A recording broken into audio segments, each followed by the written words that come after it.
नमस्कार। The truth के इस अंक में मैं प्रीति पांडे अपने सभी दर्शकों का बहुत स्वागत करती हूँ। दोस्तों, द ट्रुथ में आज हम बात करने वाले हैं अमेरिकी राष्ट्रपति डोनाल्ड ट्रंप की, जिनके एक बयान ने भारत की सियासत में भूचाल लाकर खड़ा कर दिया है। कभी सत्ता पक्ष तो कभी विपक्ष एक दूसरे पर हावी हो रहे हैं और सवाल कर रहे हैं कि आखिरकार यूएस एड का इस्तेमाल किसके विरुद्ध और किसकी सत्ता को कमजोर करने के लिए किया गया था। अब तक आप समझ चुके होंगे कि आज हम द ट्रुथ में बात करने वाले हैं यूएस एड की। अमेरिकी राष्ट्रपति डोनाल्ड ट्रंप ने एक कार्यक्रम में भारत को दिए गए यूएस एड के संबंध में एक ऐसा बयान दिया जिसने भारतीय सियासत में भूचाल ला दिया। डोनाल्ड ट्रंप कहते हैं कि भारत के चुनावों के लिए यूएस एड की तरफ से 21 मिलियन डॉलर्स दिए गए। 21 मिलियन डॉलर। साथ ही साथ डोनाल्ड ट्रंप इसके साथ सवाल पूछ लेते हैं कि आखिर इतना पैसा चुनावों के लिए अमेरिका ने क्यों दिया।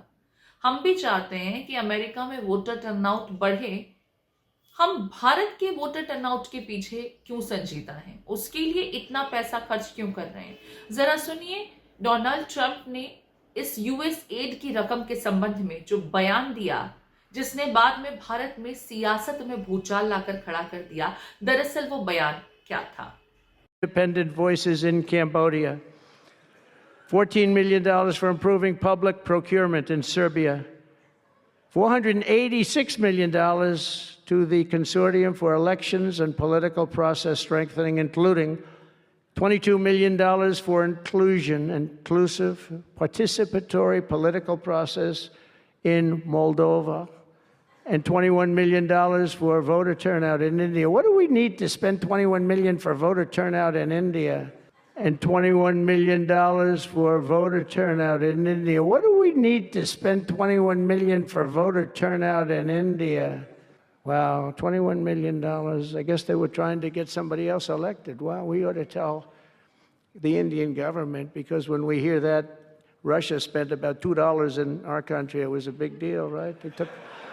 They took some internet ads for $2,000. This is a total breakthrough. $21 million for India elections, $29 million to strengthen the political landscape in Bangladesh, $20 million for fiscal federalism, and $19 million in addition to the $21 million for biodiversity conversion in Nepal. इस वक्तव्य में Donald Trump कहते हैं कि भारत में चुनावी प्रक्रिया के लिए वोटर टर्नआउट बढ़ाने के लिए 21 मिलियन यूएस एड की रकम दी गई। उनका ये दावा था कि बस भारत में तो सियासत में भूचाल आना लाजमी था। हुआ भी ऐसा ही। बीजेपी के खेमे से कांग्रेस को लेकर के गंभीर आरोप लगाए जाने लगे। राहुल गांधी को लेकर के सवाल खड़े किए गए। मीडिया में प्रेस कॉन्फ्रेंस की और प्रेस कॉन्फ्रेंस में यह दावा कर दिया कि राहुल गांधी अक्सर विदेशी जमीन का इस्तेमाल भारत की सत्ता को कमजोर करने के लिए करते रहे हैं। और अब डोनाल्ड ट्रंप का यह दावा उसी को मजबूती प्रदान करता देखा जा सकता है। बड़ी लाजमी सी बात है, ऐसा वो क्यों करते हैं? सबसे पहला कारण यह है कि मोदी जी से नफरत करते करते वो अब भारत से नफरत करने लगे, यहां के नागरिकों से वो नफरत करने लगे। मोदी जी को वो अपनी क्षमता से, जो उनकी लोकप्रियता बची नहीं है, उससे हरा नहीं सकते, इसलिए विदेशी ताकतों का वो सहारा लेते हैं। दूसरा, भारत ने नरेंद्र मोदी जी के नेतृत्व में देखा है कैसे एक मजबूत, सशक्त, अटल नेतृत्व भारत को मिला है। यह राहुल गांधी को कतई पसंद नहीं है और मैं बड़ी जिम्मेदारी से कहता हूं, इसीलिए राहुल गांधी भारत से, संविधान से, नागरिकों से गद्दारी कर रहे हैं और अभी मैं आपको इसका प्रमाण आगे और दूंगा। तीसरी बात, जो स्थिरता भारत में हमने देखी है पिछले लगभग अब 11 साल होने आए हैं, यह स्थिरता कांग्रेस पार्टी को पसंद नहीं है। क्योंकि उनको दलाली की और रिश्वत लेने की आदत पड़ गई थी, जिसका प्रमाण मैं आपके समक्ष रखूंगा। तो अगर कोई यह समझता है कि वो राहुल गांधी और कांग्रेस पार्टी केवल नरेंद्र मोदी जी से नफरत करते हैं, नहीं, आज उन्हें नफरत है हर उस नागरिक से जो अपना वोट डालकर एक मजबूत सरकार चुनता है।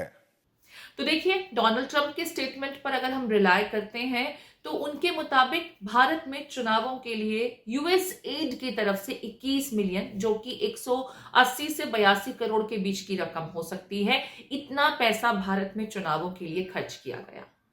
शुरुआत में जब ये स्टेटमेंट आया तो कौन से पीरियड का जिक्र था उसका स्पष्टीकरण नहीं था, लेकिन उनका ये स्टेटमेंट आया नहीं कि बीजेपी के खेमे से कांग्रेस को जमकर कोसा जाने लगा। राहुल गांधी को लेकर के तमाम तरह के दावे किए गए कि वो अक्सर विदेश जाते हैं और विदेशी जमीन का इस्तेमाल भारत की सियासत में भारत के लोकतंत्र को कमजोर करने के लिए करते हैं। इस पैसे का इस्तेमाल भी इसी के लिए किया गया।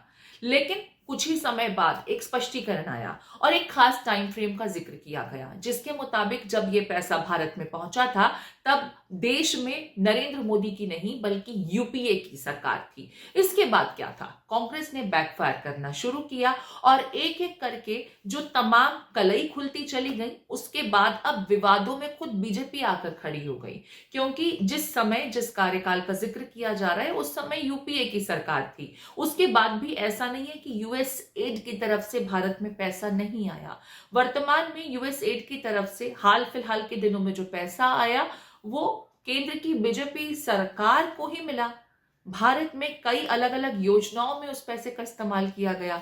सुन लीजिए अब कांग्रेसी खेमे से इसको लेकर के तमाम तरह से प्रश्न चिन्ह खड़े किए गए, जिसने बीजेपी सरकार की मुश्किलें बढ़ा दी।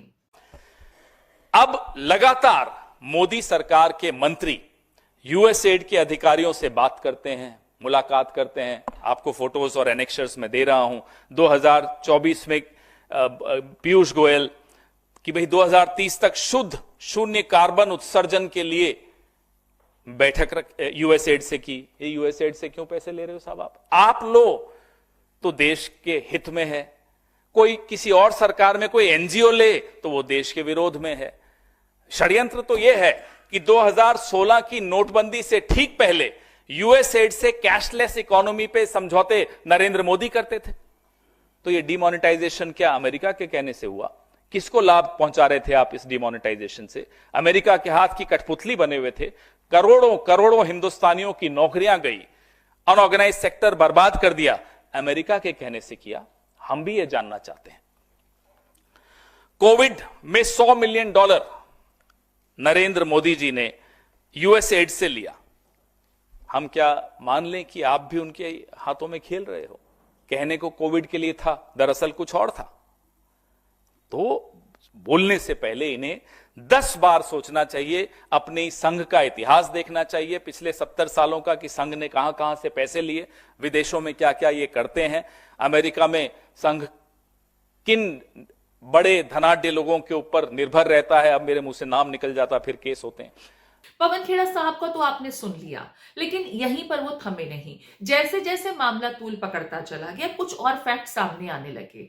फिर इसके बाद कुछ रिपोर्ट्स में यह दावा किया गया कि दरअसल जिस यूएस एड का जिक्र किया जा रहा है वो यूएस एड तो कभी भारत में आया ही नहीं था। दरअसल वो पैसा बांग्लादेश पहुंचा था और डोनाल्ड ट्रंप उस रिपोर्ट को लेकर कंफ्यूज हो गए थे, जिसके चलते उन्होंने ये कह दिया कि ये पैसा तो भारत में भेजा गया, ये पैसा बांग्लादेश के लिए था, जिसकी ज्यादातर रकम वहां पहुंच भी चुकी है। और वहां पर हाल में सत्ता में जो खलबली मची, सवाल ये भी किए जाने लगे कि क्या ये खलबली उसी यूएस एड की रकम के इस्तेमाल करने के बाद मचाई गई थी, और अगर ऐसा था तो भारत इससे अनभिज्ञ कैसे रहा? हमारे पड़ोस में इतना कुछ हो रहा था यूएस एड के पैसे का इस्तेमाल करके, बावजूद इसके नरेंद्र मोदी बाखबर नहीं रहे, जबकि उसका असर भारत की सियासत पर भी पड़ा।